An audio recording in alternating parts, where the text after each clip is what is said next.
Irmãos, o tema de hoje é a mesa do rei. A mesa do rei remete ao Evangelho. O Evangelho, como nós sabemos, é o tema central daquilo que nós acreditamos. O Evangelho é o tema central das Escrituras. Mas uma coisa que nós precisamos nos atentar ao Evangelho é a forma como nós o comunicamos. Não sei se todos sabem, mas é uma coisa que está escrita. O Evangelho não é nosso. O Evangelho, como Paulo diz, é o Evangelho de Deus. O Evangelho de Jesus Cristo, como eu ouvi alguém aqui cochichando.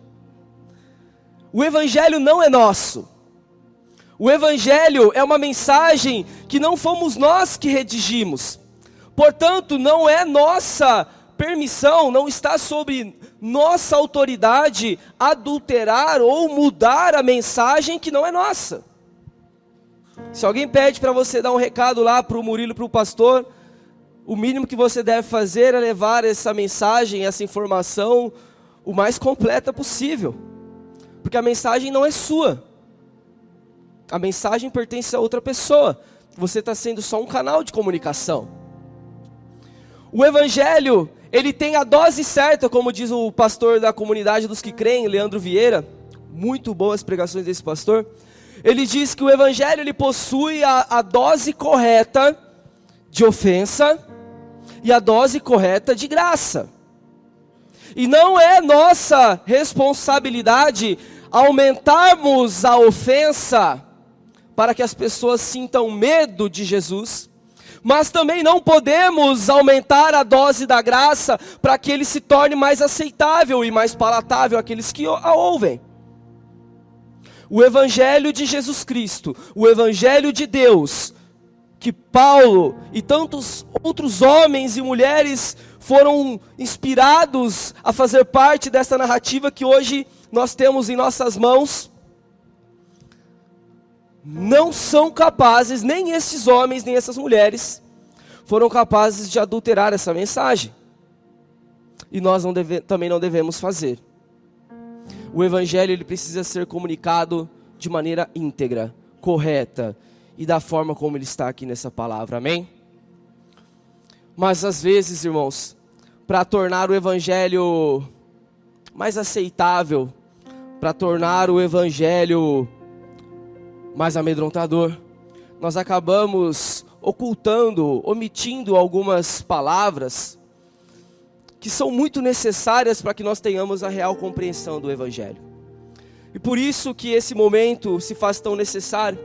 Quais são as verdades que a igreja tem ocultado? Quais são as verdades que a igreja tem supervalorizado em detrimento de uma outra verdade? É isso que nós vamos procurar entender na mensagem de hoje, irmãos. Qual é o verdadeiro Evangelho? Qual é a mensagem que o nosso Senhor Jesus Cristo deixou para que a sua igreja levasse adiante e que há mais de 2000 anos estamos levando adiante? E que nós não podemos deixar com que essa mensagem se perca pela história. Por isso que a Bíblia e mensagens como as que nós temos domingo após domingo nestes púlpitos são tão importantes. Para que o Evangelho não se torne adulterado. Já colocou gasolina adulterada no seu carro? Começa a falhar. Abasteci num posto esses dias um álcool lá no meu golzinho. Falhou que foi uma beleza.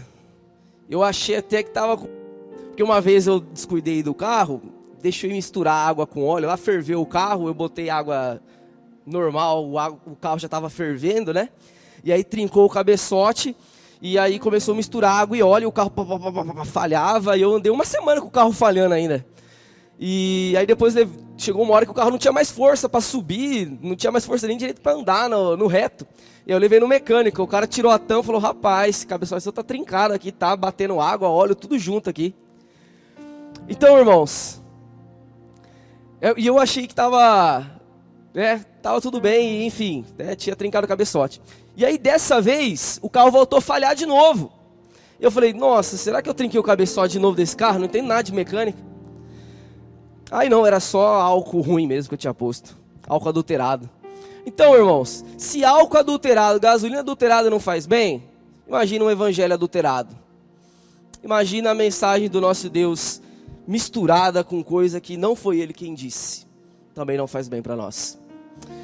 Para ajudar na compreensão desse texto, quem trouxe a Bíblia ou o smartphone, por favor, abre em 2 Samuel, capítulo 9.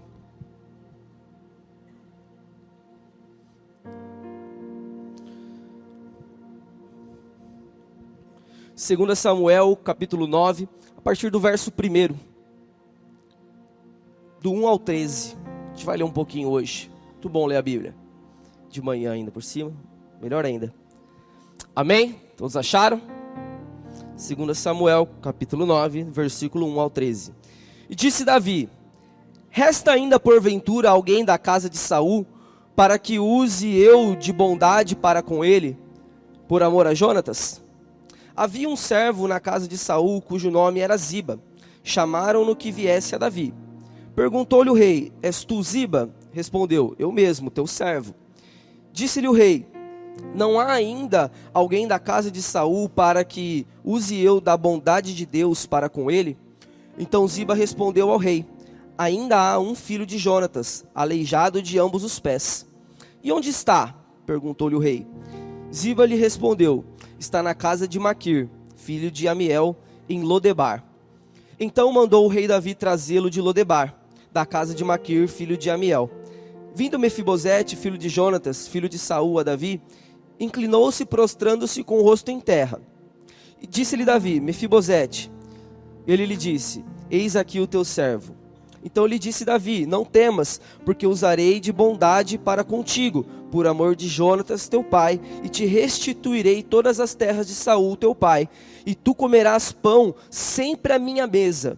Então se inclinou e disse: quem é teu servo para teres olhado para um cão morto, tal como eu? Chamou Davi a Ziba, servo de Saul, e lhe disse: tudo que pertencia a Saul e toda a sua casa dei ao filho do teu senhor.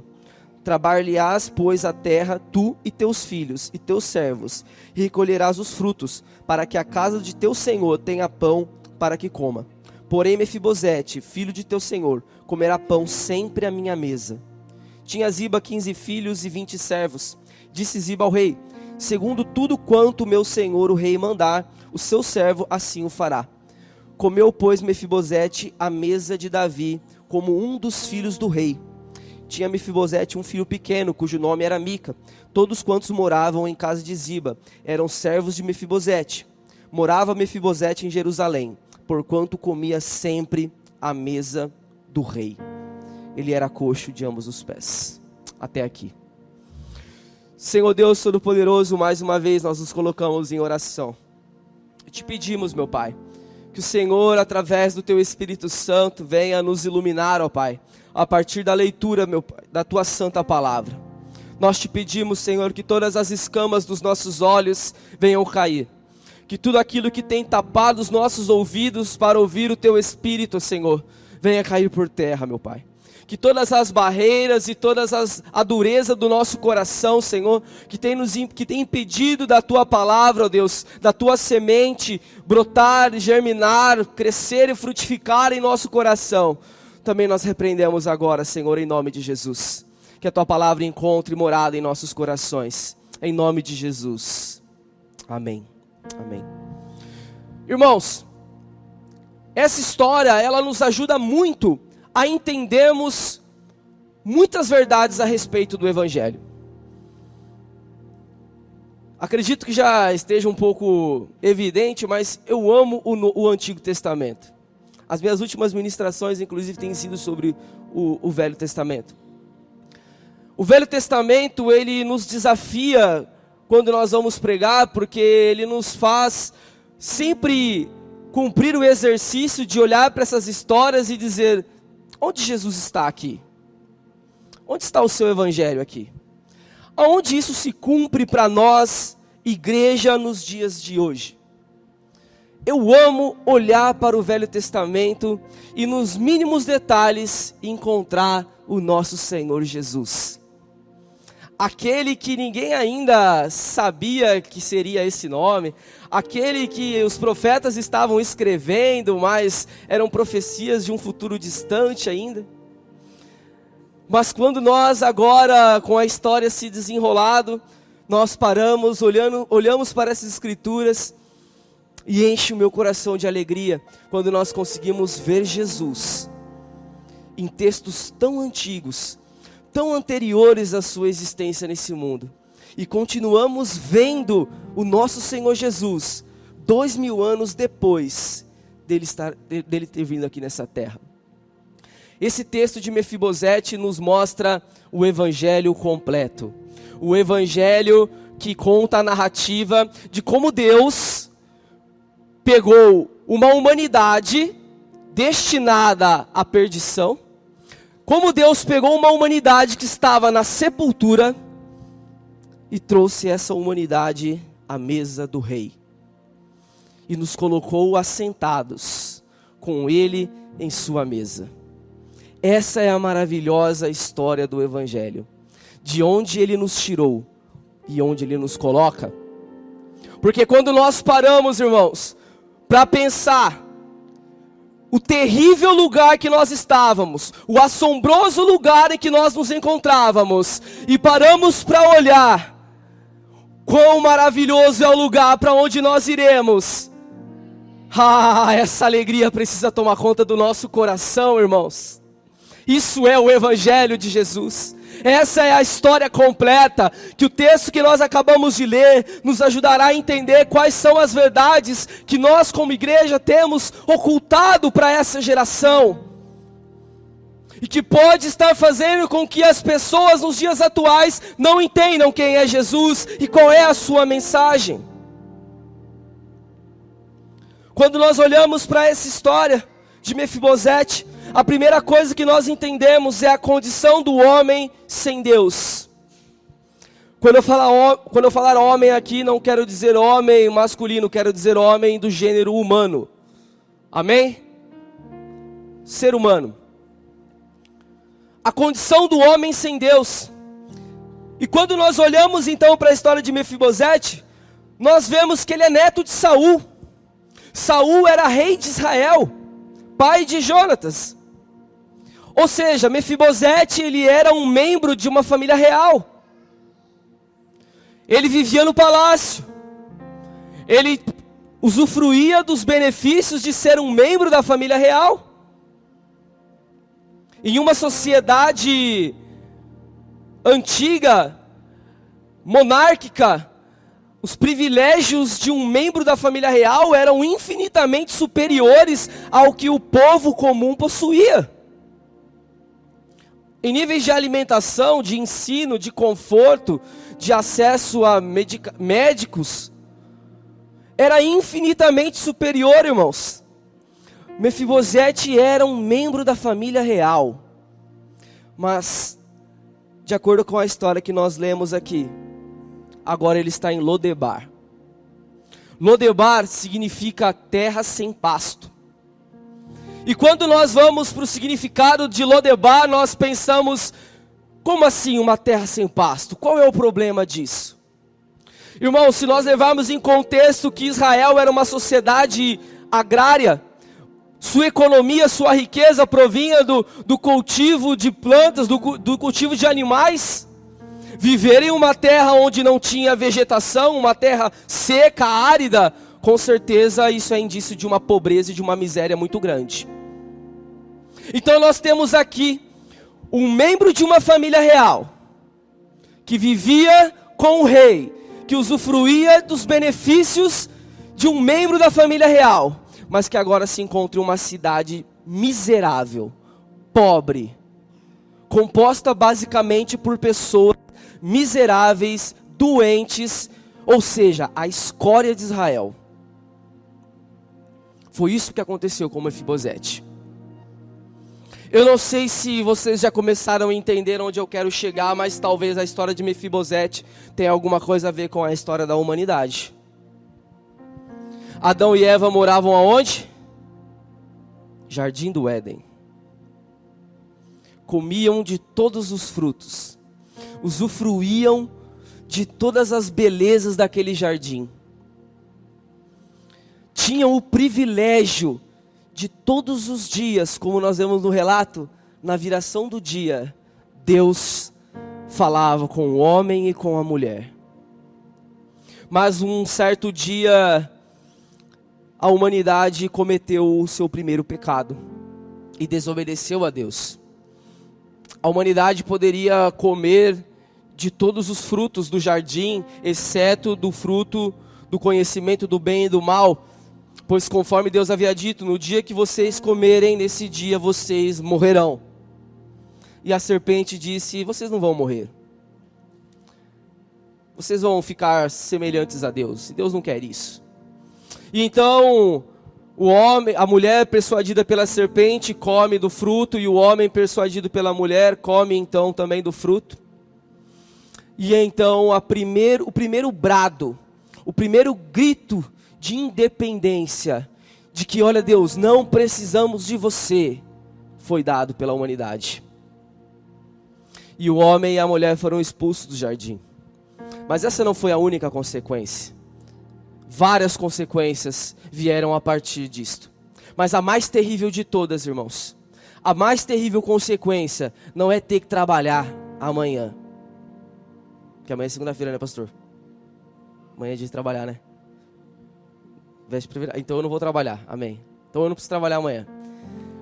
Mas a consequência mais terrível do pecado não é ter que trabalhar, irmãos. A consequência mais terrível do pecado foi a morte espiritual. O homem está morto espiritualmente. A humanidade foi tirada de um lugar de contato com o seu Deus, de constante contato, de conversa, de intimidade, de conhecimento a respeito de Deus, para um lugar de miséria, pobreza e morte espiritual. Assim como Mefibosete, nós estamos em Lodebar. Essa é a primeira verdade, irmãos, que nós nunca podemos esquecer de anunciar a este mundo. O homem sem Deus está morto. Romanos é um livro maravilhoso, uma carta maravilhosa. Diz que todos pecaram, todos carecem da glória de Deus. Romanos 1 começa conjecturando a situação do homem sem Deus. O homem que coloca no lugar de Deus os seus impulsos sexuais. O homem que coloca no lugar de Deus as criaturas. O homem que coloca no lugar de Deus as imagens feitas pelas suas próprias mãos.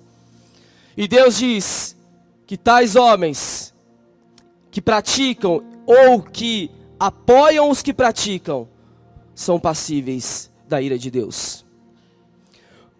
Mas aí então nós que estamos aqui sentados na igreja bonitinho falar: ufa, isso não é comigo, né? Caí fora dessa.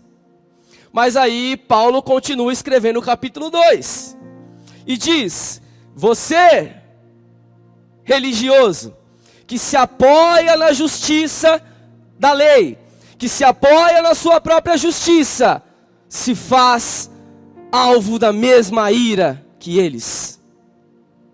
Porque enquanto alguns estão colocando seus impulsos sexuais, enquanto outros estão colocando imagens, enquanto outros estão colocando criaturas, nós muitas vezes estamos colocando no lugar de Deus o nosso desempenho pessoal de seguir essa palavra. Nós só estamos mudando o que os outros colocam no lugar de Deus. E Paulo, no capítulo 1 e no capítulo 2, dá todo esse panorama para fechar com essa conclusão, irmãos. Todos somos pecadores. Todos carecemos da glória de Deus. Seja você pagão, gentil, grego, judeu, evangélico, ateu, quem seja você, você precisa de Jesus. Você precisa da graça de Deus. Murilo, alguns domingos atrás, disse uma frase do filósofo Nietzsche: Deus está morto. E eu acrescento uma outra parte do livro, que Nietzsche diz, e nós o matamos. A humanidade está morta, e por estar morta, trata Deus como se estivesse morto.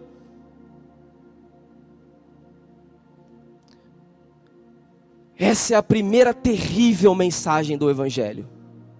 O Evangelho não começa com Jesus salvando a humanidade. O Evangelho começa com, olha, vocês são pecadores, vocês estão mortos espiritualmente, vocês são inimigos de Deus. É isso que Romanos nos diz. Porque nós, quando ainda éramos inimigos de Deus, irmãos, eu não sei quantos inimigos você tem, e se é que você tem algum, mas nenhum inimigo nesta terra se compara a ter Deus como nosso inimigo.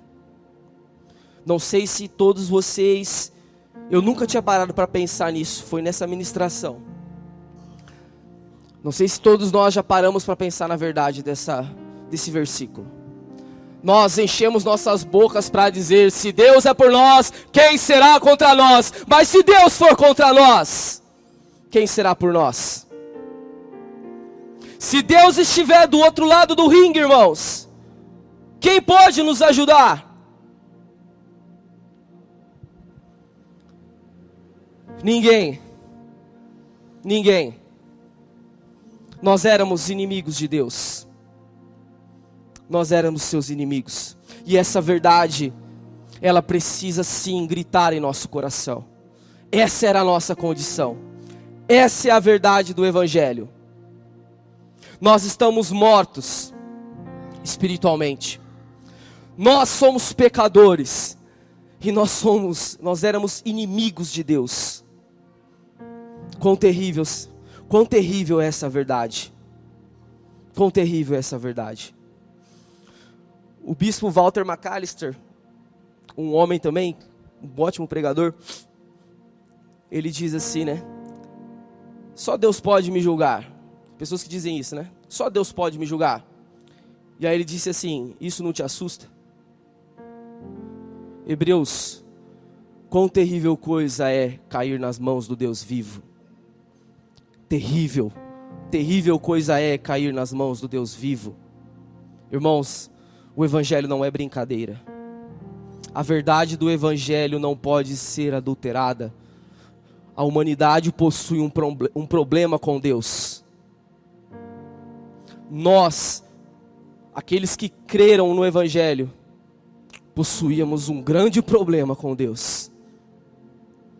E aqueles que ainda não se renderam a Jesus, precisam saber que eles estão em maus lençóis. A humanidade toda corre um grande e sério perigo de ter Deus como seu inimigo.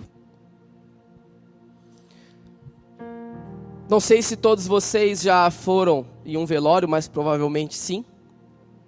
Mas essa segunda ilustração nos ajuda a entender ainda mais a respeito do Evangelho. Quando nós estamos ali e a pessoa que partiu está ali no caixão, o que essa pessoa pode fazer para mudar a situação dela? Se está muito frio na sala, ou se está muito calor, ou se as pessoas em volta estão chorando. O que ela pode fazer para mudar a circunstância que ela está? Nada, porque ela está morta. Não há mais vida em seu corpo. Assim também é a condição do homem para com Deus. Diante de tudo isso aqui que eu já relatei para vocês, sabe qual é a nossa condição, irmãos, de mudança a respeito desse panorama? Por nós mesmos? Nenhuma. Se nós olharmos aqui para esse texto, Mefibosete estava em Lodebar, uma cidade miserável, habitada pela escória de Israel, e Mefibosete ainda por cima era aleijado. Se nós pensarmos num contexto de sociedade judaica, quais eram as chances de Mefibosete voltar ao palácio do rei? Quais eram as chances desse homem, que nada havia feito, quem tinha realmente errado era o seu avô Saul, quais eram as chances deste homem um dia voltar a pisar em um palácio? Nenhuma. Porque o judeu, quando olhava para algum doente, algum deficiente, ele não pensava assim, ah, coitadinho. Na mentalidade daquele povo, alguém pecou. Ou ele, ou alguém da família. E Deus está manifestando a sua ira pelo pecado daquela família ou daquela pessoa. Ou seja, a posição daquela sociedade mediante a pessoas pobres, a pessoas com deficiência, a pessoas leprosas principalmente, era sempre de afastamento, de não convivência. Como Mefibosete um dia poderia pisar novamente em um palácio, irmãos? Impossível. Como nós, irmãos, um dia poderíamos por nós mesmos sentar novamente na mesa do nosso rei? Jamais poderíamos. Nunca poderíamos alcançar tal feito. Religião, se eu não me engano do latim é religare, traz a ideia do homem tentando buscar a Deus. Religião é a tentativa então dos seres humanos buscarem novamente se conectar com Deus. Mas como uma humanidade morta, inimiga e pecadora pode se conectar novamente a um Deus santo, vivo e puro? E como nós cantamos aqui, irmãos, no começo, quando eu comecei a ouvir esse louvor, que ruge o leão e que a terra estremeça, eu estava lá, ó, mão erguida, tal, o descendente de Davi, o homem mais notável, ele ama a justiça, odeia a iniquidade, e tal. Aí eu comecei a pensar, peraí, eu sou pecador, ele odeia a iniquidade. Talvez seja a hora de eu começar a pedir perdão pelos meus pecados. Esse é um louvor que nos impulsiona a baixarmos as nossas cabeças e começar a clamar pela misericórdia de Jesus. É um louvor que agora, todas as vezes que eu escuto, eu falo, meu Deus, me perdoe, Senhor. Me perdoe. Eu não sou digno de estar aqui. Não há nada em mim que me capacite a estar aqui, Senhor. Cantando para o Senhor. Porque o Senhor odeia a iniquidade. E um dia, o Senhor há de punir toda a iniquidade. Tenha misericórdia de nós, Senhor. Tenha misericórdia do seu povo. Irmãos, evangelho não é religião. O evangelho, na verdade, não é o homem se ligando a Deus, mas é Deus se esvaziando e se tornando homem, para que nós pudéssemos então um dia voltarmos a ter contato com Ele.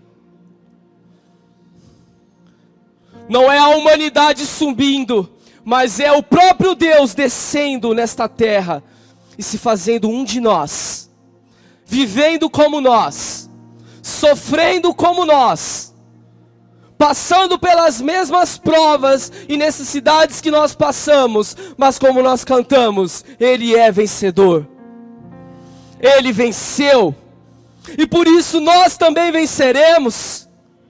Porque não é o nosso desempenho, não é o quanto você se esforça, não é o berço evangélico que você veio. Como o pastor disse aqui, uma das ministrações, deve ser um berço diferente. Não conheci, não vi para vender ainda, mas deve ser diferente o berço evangélico. Não é o nosso mérito, irmãos. Não é a nossa capacidade de seguirmos as normas. Não é o nosso desempenho pessoal. É a cruz de Cristo.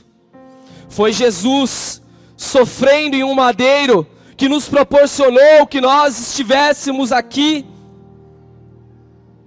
Não mais como inimigos, mas sim como seus amigos.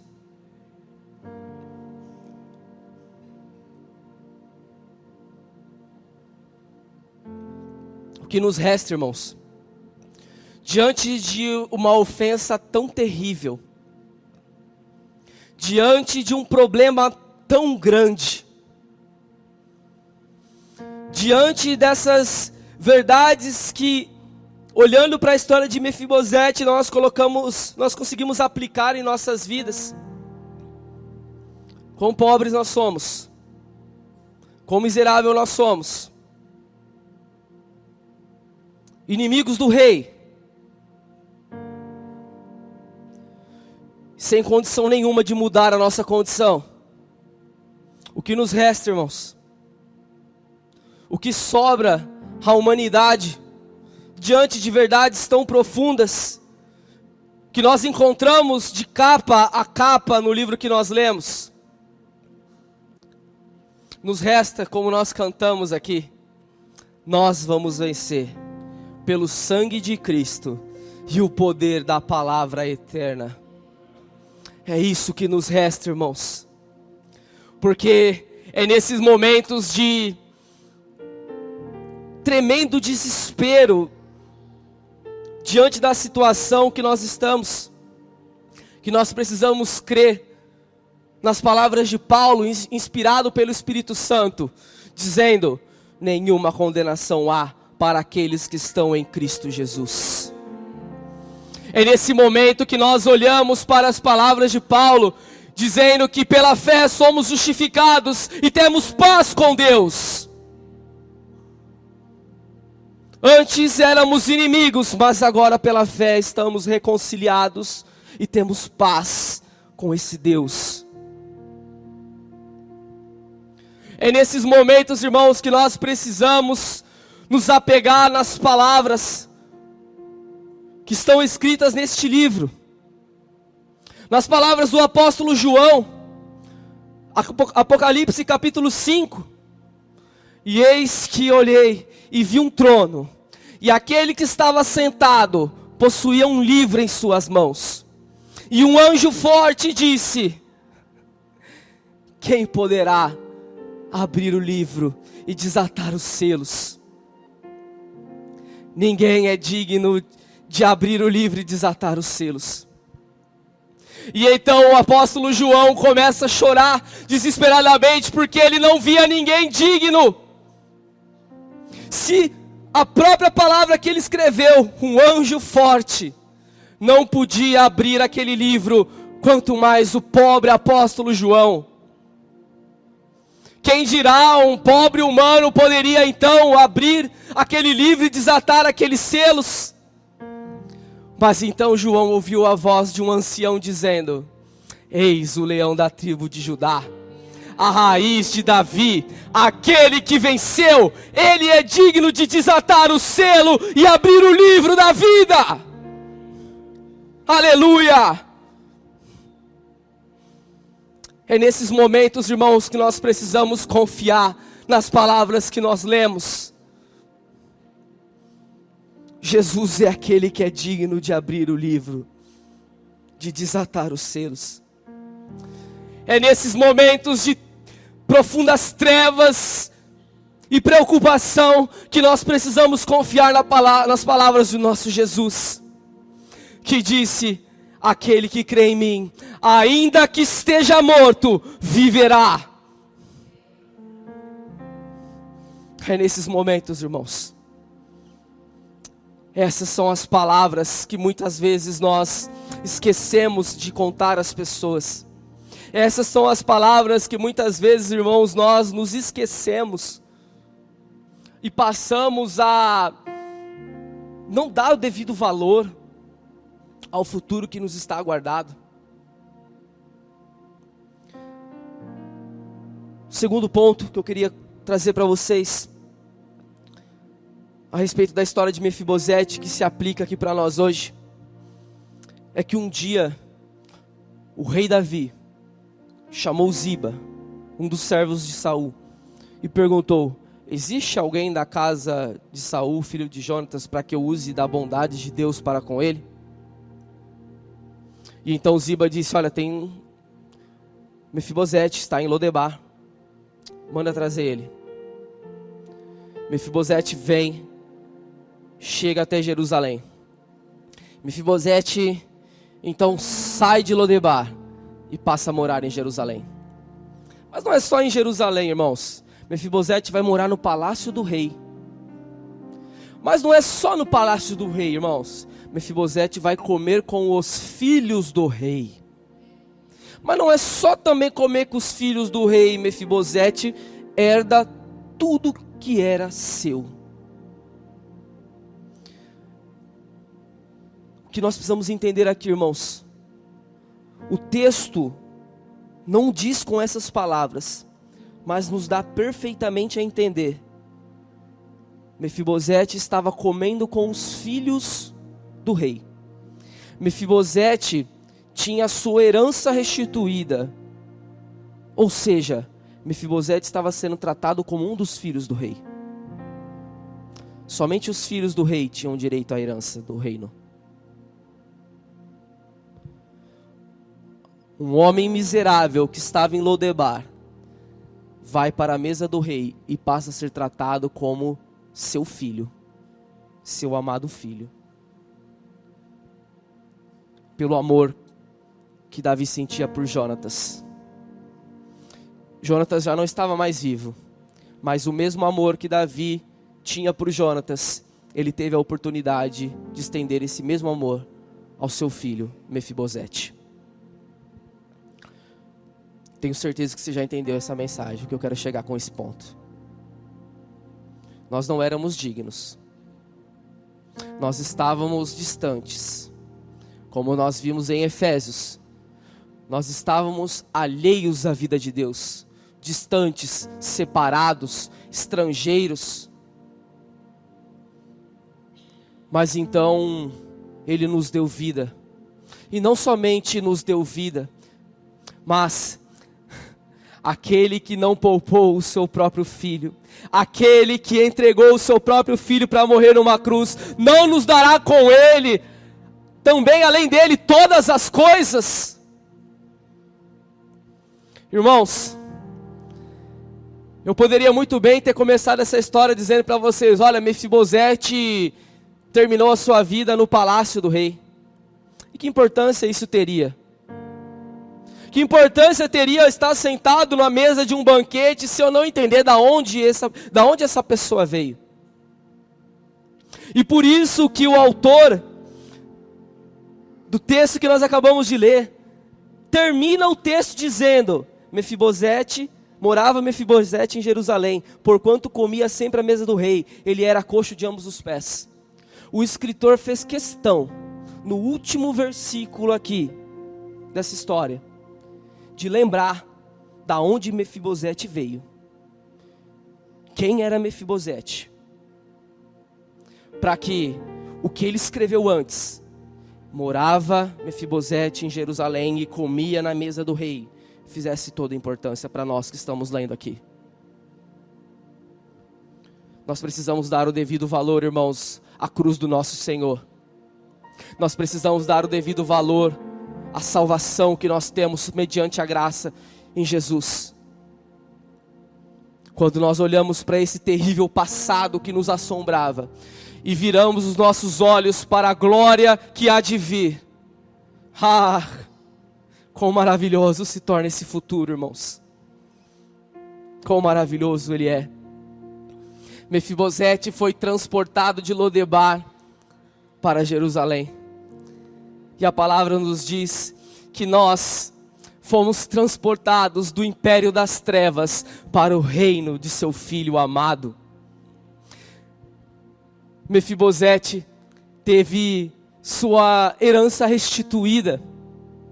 Irmãos, em Jesus nós temos o que mais de precioso a humanidade poderia ter. O bem mais precioso que um dia nós perdemos, em Jesus nós somos restituídos. A nossa comunhão com Deus, o nosso andar diário com Deus, a comunhão que um dia existiu no jardim, mediante Jesus, essa comunhão ela é restituída pela fé.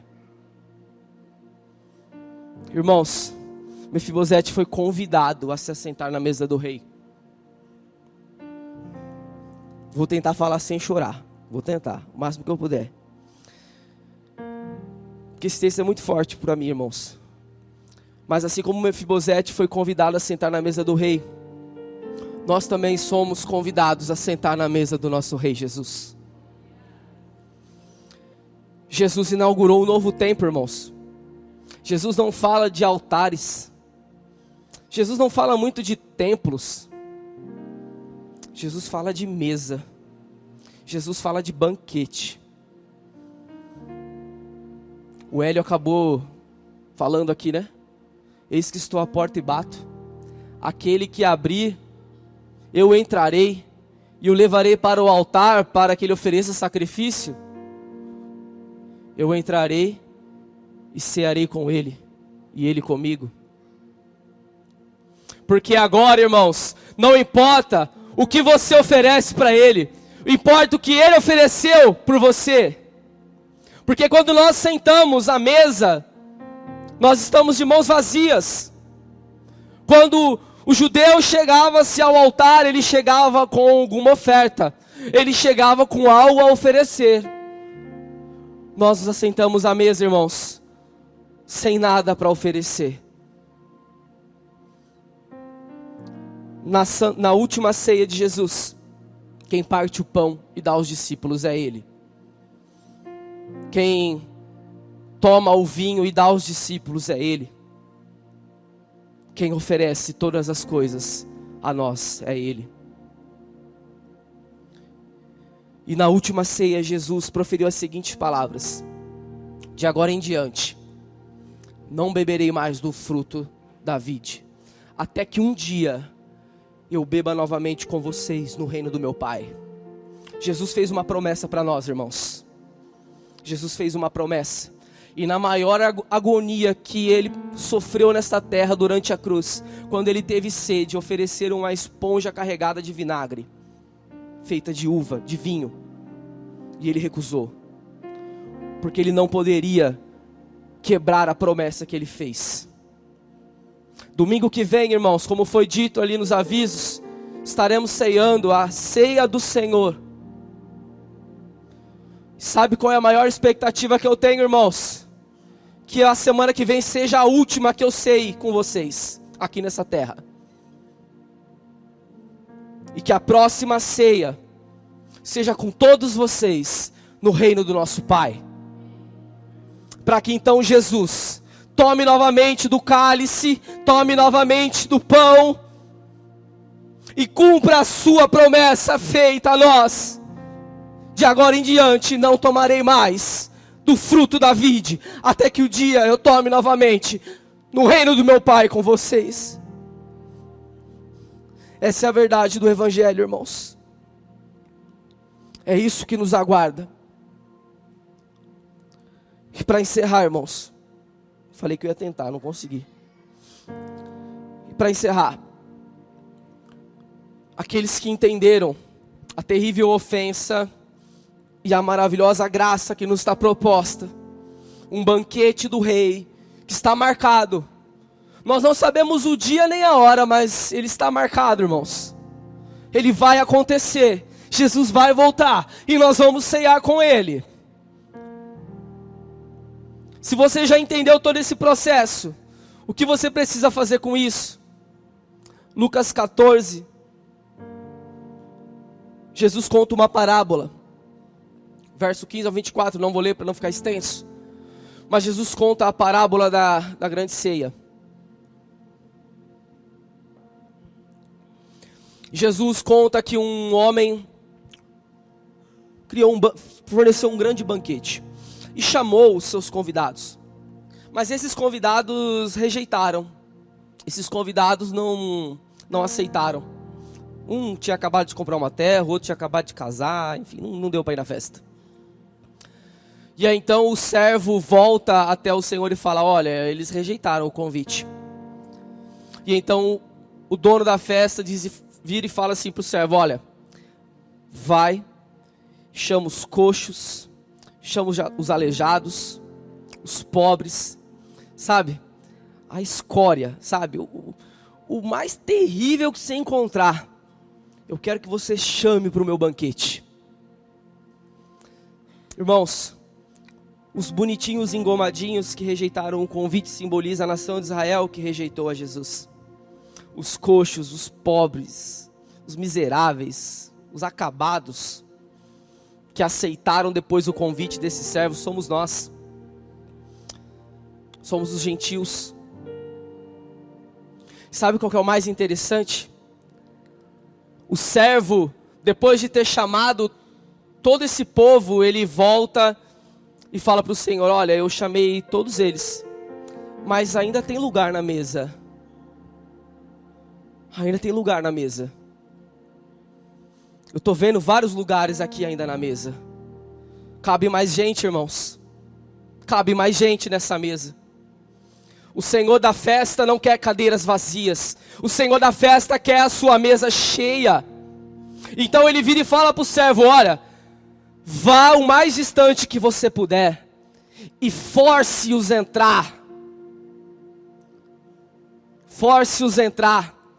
Nós sabemos que a convicção do Evangelho não é por força, não é pelo nosso braço, mas o nosso dever é com convicção anunciar essas verdades, para que o Espírito Santo convença as pessoas a entrarem nesse banquete, a entrarem nessa ceia e ocuparem todos os lugares, porque o Senhor não quer cadeiras vazias, o nosso Senhor quer as cadeiras cheias.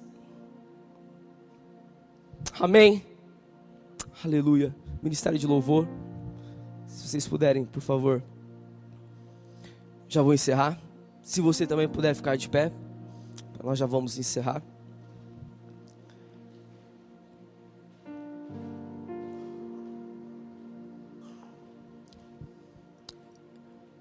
Eu não sei, irmãos, qual personagem dessa parábola é você. Se você é aquele que está rejeitando o convite. Se você é aquele que entendeu que é pobre, que é manco, que por você mesmo é incapaz de conquistar algo. E então agora Jesus está te fazendo o convite e você está aceitando esse convite. Jesus está nos convidando hoje, amém?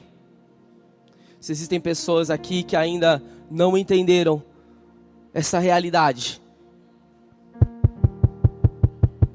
Ele está batendo a porta.